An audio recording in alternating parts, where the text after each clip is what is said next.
সুপ্রিয় শিক্ষার্থীবৃন্দু, তোমরা কেমন আছো? ভালো। আমিও তোমাদের দয় ভালোই আছি। তো অনেকদিন হয়ে গেল, একা একা ঘর বন্দি আছো সবাই। হ্যাঁ, থাকতেই হবে, যেহেতু মহামারী। আমরা সাবধান থাকবো, নিরাপদে থাকবো। তো ঘরবন্দি থাকলেও আমাদের পড়া কিন্তু বন্দি নেই। আমাদের সদাশয় সরকার তোমাদের জন্য অনলাইন শিক্ষার ব্যবস্থা করেছে। তো আমরা আমাদের বিদ্যালয় কর্তৃপক্ষ তোমাদের জন্য অনলাইন ব্যবস্থাপনায় তোমাদের আমরা লেখাপড়ার ব্যবস্থা করেছি। তোমরা আমাদের সঙ্গে যুক্ত থাকবে, মাশাআল্লাহ তোমরা অনেক কিছু শিখতে পারবে। তো আজকে আমি এসেছি, তোমাদের সঙ্গে পরিচয় আছে। হ্যাঁ, আমি মোহাম্মদ রেজাউল করিম তোমাদের আজকে সপ্তম শ্রেণীর গণিত বিষয়ে একটি সমস্যা সমাধান করব। তোমরা মনোযোগী হও। ধন্যবাদ।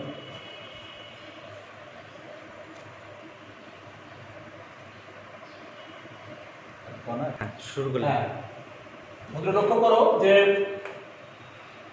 নম্বর সমগ্র উদ্যোগক্রম অনুসারে সাজাতে বলছে।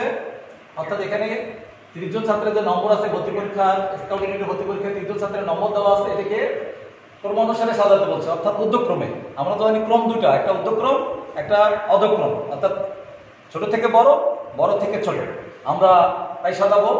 এরপরে বলা আছে উপাত্ত থেকে পরিসর ও শ্রেণী সংখ্যা নির্ণয় করো। আমরা পরবর্তীতে তা দেখবো। এরপর বলা আছে শ্রেণীব্যাপ্তি 10 ধরে গণসংখ্যা সারণ তৈরি করো। আমরা পর্যায়ক্রমে আসতেছি। এবারে প্রথম সমাধানটি আমরা করে দেখি। তো বন্ধুরা লক্ষ্য করো, এখানে 30 জন ছাত্রের নম্বর দেওয়া আছে, ভর্তি পরীক্ষার নম্বর। আমরা যেহেতু বলা আছে উদ্যোগক্রম ছোট থেকে বড়, আমরা সবচেয়ে ছোট সংখ্যাটি আগে নির্ণয় করব। আমরা বলতে পারবো এখানে ছোট সংখ্যা কোনটি? হ্যাঁ, ঠিক ধরেছো, এই তো। না, আর হচ্ছে ছোট আছে, এই তো। আমাদের লক্ষ্য করতে হবে, একটু সচেতন ভাবে দেখতে হবে যে এগুলো অনেক সংখ্যা তো চোখের ভুল হতে পারে, মাঝে মাঝে ভুল হয়ে যায়। ভুল হলে আবার ক্রমের সমন্বয় করা সম্ভব হবে না, তখন ভুল হয়ে যাবে। আমরা একটু সচেতন ভাবে দেখবো। হ্যাঁ, ও যে বলেছে ঠিক আছে, এই তো। এখানে যেটি এটি সবচেয়ে ছোট, তো আমরা ক্রমান্বয়ের সংখ্যাগুলো লিখি।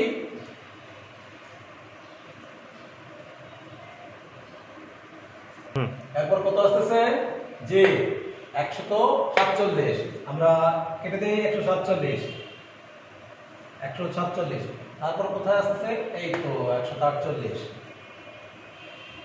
আরো কি আছে? লক্ষ্য করো। হ্যাঁ, ঠিক বলেছে, এই তো 149। তাহলে আমরা পেয়ে গেলাম 30 জন ছাত্রের যে প্রাপ্ত নম্বরকে উদ্যোগক্রমে সাজাতে বলা হয়েছিল। আমরা ক্রম অনুযায়ী সাজালাম। লক্ষ্য করো তো কোথাও ক্রমের ব্যত্যয় ঘটছে কিনা? না, আমরা পেয়ে গেছি। এবারে দ্বিতীয় প্রশ্নের সমাধানে আসি। উপাত্ত থেকে পরিসর ও শ্রেণী সংখ্যা নির্ণয় করো। পরিসর, বন্ধুরা তোমরা জানো তো পরিসর কাকে বলা হয়? আমরা লক্ষ্য করি পরিসর বলতে কি বোঝাচ্ছে? বলো দেখি। হ্যাঁ, ঠিক বলেছো। পরিসর অর্থাৎ সর্বোচ্চ সংখ্যা বিয়োগ সর্বনিম্ন সংখ্যা যোগ 1। আমরা লিখি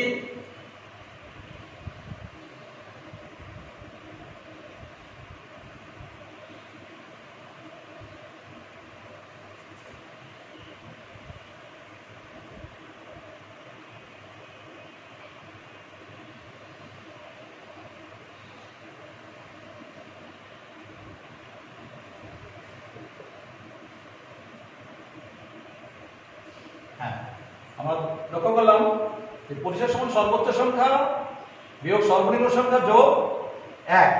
এখানে সর্বোচ্চ সংখ্যা কোনটি পেয়েছি আমরা?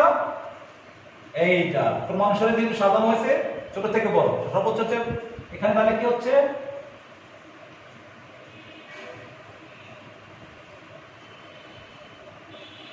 সর্বোচ্চ সংখ্যা হচ্ছে 149। তাহলে সর্বনিম্ন সংখ্যা কি হবে? ঠিক ধরেছো,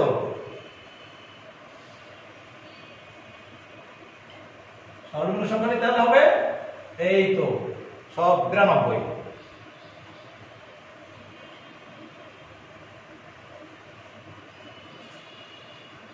অতএব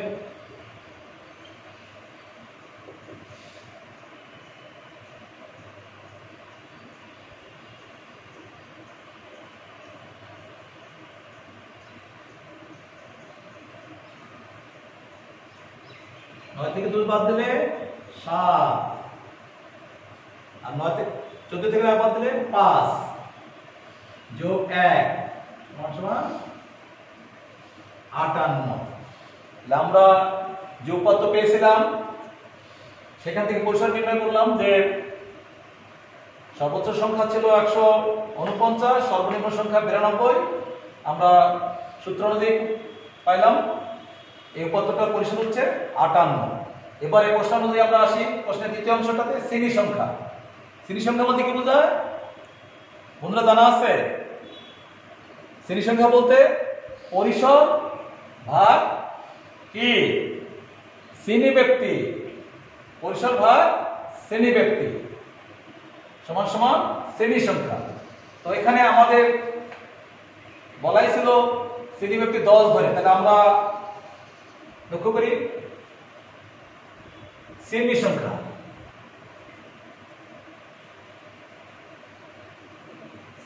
সমান সমান তাহলে কি পাচ্ছি আমরা পরিসর ভাগ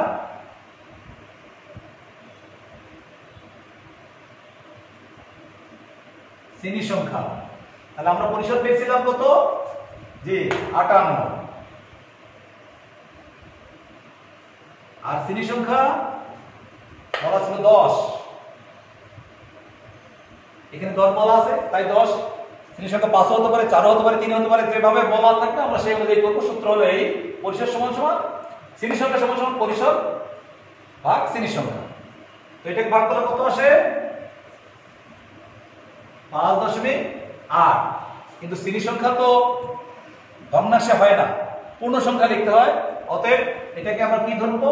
6, অর্থাৎ শ্রেণী হবে এখানে 6টি। বোঝা গেছে? ধন্যবাদ। এবার আমরা প্রশ্নের 1 নম্বরের সমাধানে আসি। এখানে বলা হয়েছে শ্রেণী ব্যক্তি 10 ধরে গণসংখ্যার সারণী তৈরি করো। অর্থাৎ আমাদের যে উপাত্ত আমরা পেয়েছি, যে উপাত্তকে 10 শ্রেণী ব্যক্তি ধরে আমরা সারণী তৈরি করব। তো জায়গা সংকলন হচ্ছে না, আমরা 6 নম্বরের অংশটা মুছে দিচ্ছি। লক্ষ্য করো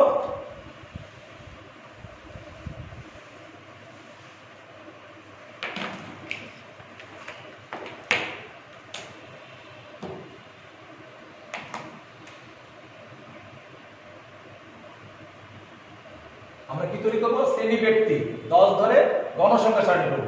তাহলে গণসংখ্যা সারণী তৈরি করতে গেলে আমাদেরকে একটু ছকের মতো দিতে হবে।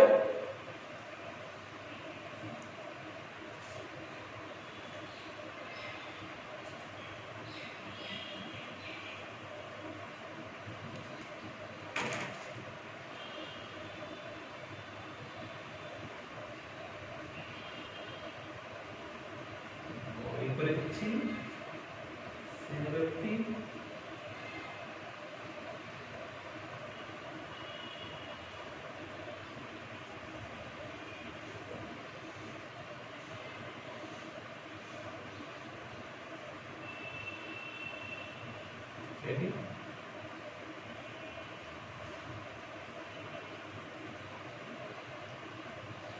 গণসংখ্যা।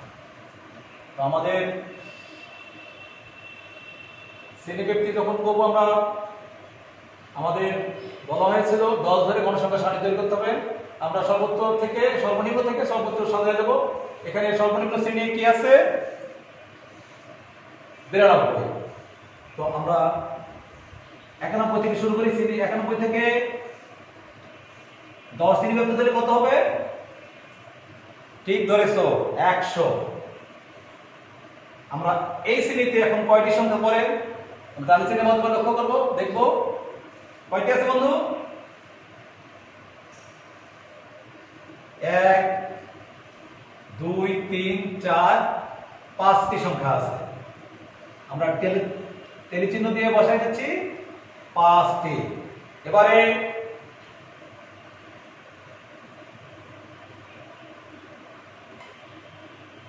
একশো এক থেকে কত ধরবো আমরা? ঠিক ধরেছো, 110।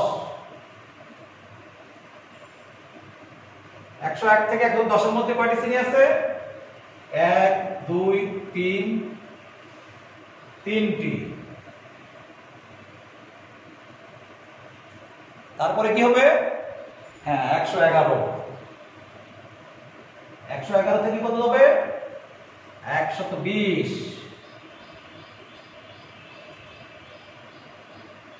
আমরা কি দেখতে পাচ্ছি? 111 থেকে 120 শ্রেণীর মধ্যে কয়টি উপাত্ত পাবো আমরা?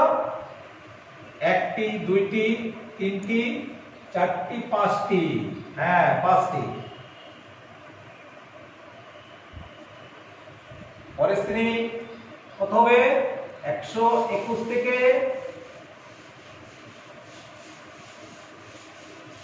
130।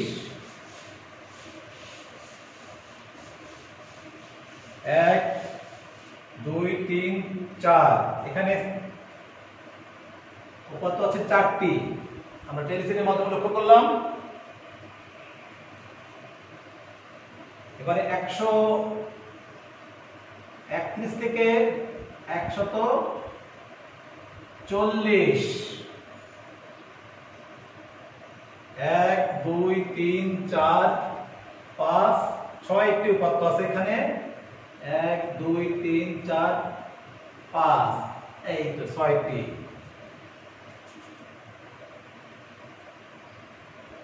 তারপরে উপাত্ত হবে 141 থেকে 150। তো আমরা কয়টি পাচ্ছি? 1 2 3 4 5 6 এবং সর্বশেষ 7। 1 2 3 4 5 1 2 7টি। তাহলে এখানে লক্ষ্য করো, শ্রেণী ব্যক্তি দল ধরে আমরা 91 থেকে 100 শ্রেণীর মধ্যে কয়টি পাইছি উপাত্ত? ট্যালি চলে দিয়ে আমরা দেখাইছি 5টি। ঘনসংখ্যা হবে কয়টি? 5টি এখানে। তারপর এই শ্রেণীতে কয়টি ছিল? 3টি। 3। তারপর এই শ্রেণীতে আমরা কয়টি পেয়েছি? 5টি। এই শ্রেণীতে কয়টি ছিল? জি, 4টি। তারপর 6টি। সর্বশেষ, হ্যাঁ ঠিক বলেছো, 7টি। তাহলে আমরা মোট কয়টি পাচ্ছি লক্ষ্য করি? 5 3 8, 5 14,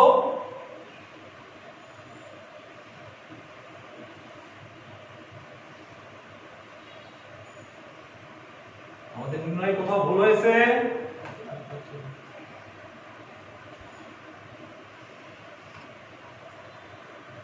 7 6 13, 8 16, 16 আর 5 21 আর 3 24, 5 29। কোথাও নির্ণয় ভুল ঢুকলাম। মোট কত পেলাম তাহলে লক্ষ্য করো? 5 3 8, 5 13, 4 17, 4 23 আর 7 30। তাহলে আমাদের ট্যালির সঙ্গে ঘনসংখ্যা মিলে গেছে। অর্থাৎ আমাদের যে প্রদত্ত উপাত্ত ছিল 30 জন ছাত্রের আমরা শ্রেণী ব্যক্তি নির্ণয় করলাম এবং সেখান থেকে ঘনসংখ্যা নির্ণয় হলো। তো ধন্যবাদ। তোমরা বাড়িতে এই জাতীয় এই প্রশ্নমালার অন্যান্য অঙ্কগুলো তোমরা নিজেরাই চর্চা করবে। সমস্যা হলে আমাদের অনলাইন ক্লাস আছে, জুম মিটিং হবে, তোমরা সেখানে প্রশ্ন করবে, আমরা তোমাদের সমাধান করার চেষ্টা করবো ইনশাল্লাহ। তো সবাই ভালো থাকো, সুস্থ থাকো, করোনা মুক্ত থাকো।